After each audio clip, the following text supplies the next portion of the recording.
اور اس کی ننگی پیٹھ پر حضرت زینب، حضرت شہربانو اور زین العابدین سوار کروائے گئے۔ پھولوں کی طرح نرم و نازک ہاتھوں کو رسیوں سے جکڑ دیا گیا۔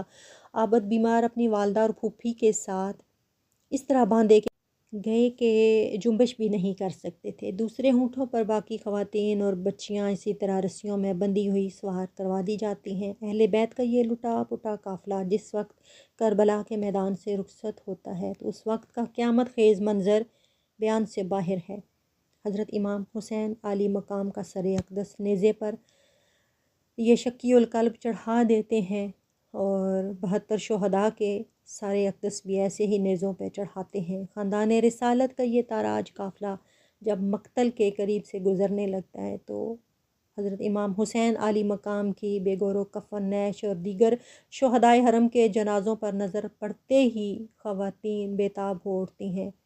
ان کی آہوں اور فریادوں کی صدا سے کربلا کی زمین ہل جاتی ہے۔ عابد بیمار شدت غم سے غش پہ غش کھا رہے ہیں اور حضرت شہر بانو نے بمشکل سنبھالا دے رہی ہوتی ہیں۔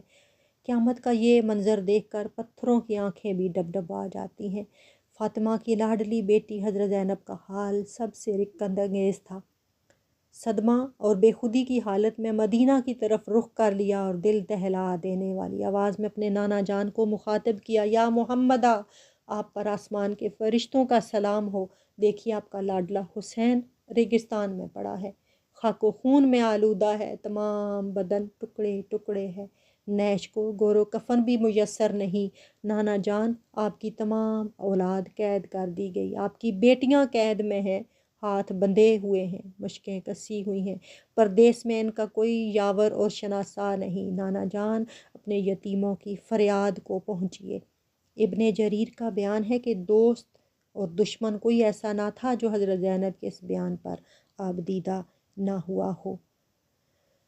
حسیران حرم کا یہ قافلہ اشک بار آنکھوں اور سسکیوں کے ساتھ کربلا کے میدان سے رخصت ہو کر کوفہ کی طرف روانہ ہوتا ہے۔ شام ہو چکی تھی۔ ایک پہاڑ کے دامن میں یزیدی فوج کے سرداروں نے پڑاؤ ڈالا۔ اسیران اہل بیت اپنی اپنی سواریوں سے نیچے اتار لیے گئے۔ چاندنی رات تھی، رسیوں میں جکڑے ہوئے حرم کے یہ قیدی رات بھر سسکتے رہے۔ ان کی پیشانیاں سجدوں کے لیے مچلتی رہیں، لیکن ظالموں نے رسیوں کی بندھن کو ڈھیلا نہ کیا۔ پچھلے پہر حضرت زینب مناجات میں مشغول تھیں کہ ابن سعد قریب آیا۔ اس نے طنز کرتے ہوئے پوچھا، قیدیوں کا کیا حال ہے؟ کئی بار اسی طرح طنزیہ پوچھنے پر حضرت زینب نے منہ ڈھانپ کر بہت غیرت مندی کے ساتھ اسے جواب دیا کہ خدا کا شکر ہے، ہم حق پہ ہیں۔ بے شک نبی کا چمن تاراج ہو گیا، ان کی اولاد قید کر لی گئی، رسیوں سے تمام جسم نیلے پڑ گئے ہیں۔ ایک بیمار جو نیم جان ہو چکا ہے، اس پر بھی تجھے ترس نہیں آتا، اور تو ہماری بے کسی کا تماشا دکھانے اب ہمیں ابن زیاد اور یزید کی قربان گاہ میں لے کے جا رہا ہے؟ کیا تجھے غیرت نہیں آتی؟ اتنا کہتے کہتے وہ پھوٹ پھوٹ کر رونے لگی۔ حضرت زین العابدین نے پھوپھی کو تسلی دیتے ہوئے کہا کہ خون کے ان قاتلوں سے شکوہ ہی کیسا ہے پھوپھی جان، بس ایک آرزو ہے کہ بابا جان کا سر میری گود میں کوئی لا کر ڈال دے اور میں اسے اپنے سینے سے لگا لوں۔ ابن سعد نے کہا، گود میں نہیں، تیرے قدموں کی ٹھوکر پہ ڈال سکتا ہوں، اگر راضی ہو تو اقرار کر۔ ظالم نے پھر زخموں پہ نمک چھڑکا۔ پھر حرم کے قیدی تلملا اٹھے۔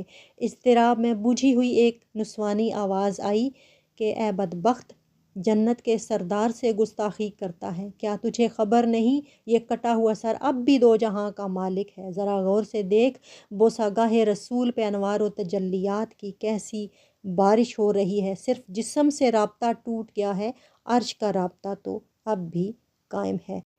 اسی رنج و کرب میں ڈوبے ہوئے اسیران اہل بیت کا یہ تاراج قافلہ کوفہ پہنچا، اور مارے شرم کے ابن سعد نے شہر کے باہر ہی جنگل میں قیام کیا۔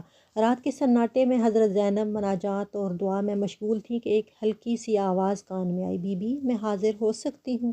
نگاہ اٹھا کر دیکھا تو ایک بوڑھی عورت سر پہ چادر ڈالے منہ چھپائے سامنے کھڑی ہے۔ اجازت ملتے ہی قدموں پہ گر پڑی اور دست بستہ عرض کیا، میں ایک غریب و محتاج عورت ہوں، بھوکے پیاسے آل رسول کے لیے تھوڑا سا کھانا اور پانی لے کر حاضر ہوئی ہوں۔ بی بی میں غیر نہیں ہوں، ایک مدت تک شہزادی رسول سیدہ فاطمہ الزہرا کی کنیزی کا شرف حاصل رہا ہے۔ یہ اس زمانے کی بات ہے جب کہ سیدہ کی گود میں ایک ننھی منھی بچی تھی جس کا نام زینب تھا۔ حضرت زینب نے ابلتے ہوئے جذبات پہ قابو پا کر جواب دیا، تو نے اس جنگل اور پردیس میں ہم مظلوموں کی مہمان نوازی کی، ہماری دعائیں تیرے ساتھ ہیں، خدا تجھے دارین میں خوشی عطا کرے۔ جب اس کو معلوم ہوا کہ یہی حضرت زینب ہیں تو چیخ مار کر گلے سے لپٹ گئی اور وہیں اپنی جان بنت رسول کے قدموں پر نثار کر دی۔ عشق و اخلاص کی تاریخ میں ایک نئے شہید کا اور اضافہ ہوا۔